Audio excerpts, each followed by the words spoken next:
C'est ici que tout a commencé. Dans cette chambre où je m'isolais pour jouer au super-héros avec mes déguisements. À cette époque, je me souviens, j'étais un grand fan de films fantastiques. Et je dois avouer que ça m'était peut-être monté à la tête. C'est à ce moment précis que j'ai arrêté de rêver. J'avais 6 ans. J'étais le fils d'un alcoolique et d'une femme battue. Et surtout, je n'étais pas un super-héros. C'est ici que 13 ans plus tard, environ 7000 jours après avoir vécu sous les coups de mon père, ma mère a enfin trouvé la paix. C'est aussi ici que j'ai fait le choix de lui rendre justice. Ça ne sera que 13 ans plus tard que je trouverai le courage de passer à l'acte et de commettre le geste final.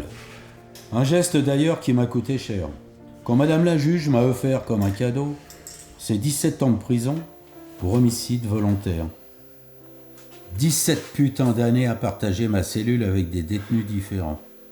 Je pense que toutes ces rencontres, avec des personnes d'autres générations, m'auront finalement permis de maintenir une vie sociale, tout en étant captif.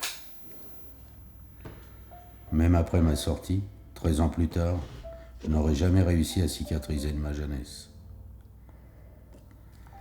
Les années sont passées sans que je n'arrive à me reconstruire dans la société.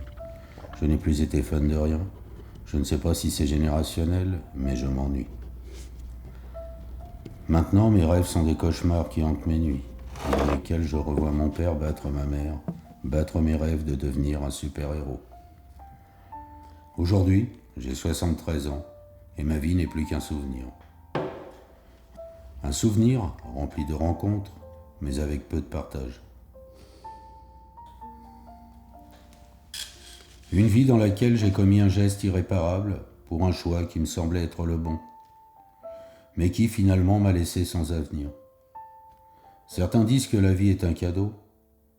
Moi, je lui demande juste qu'après ce nouveau geste, elle me laisse rejoindre ma mère en paix.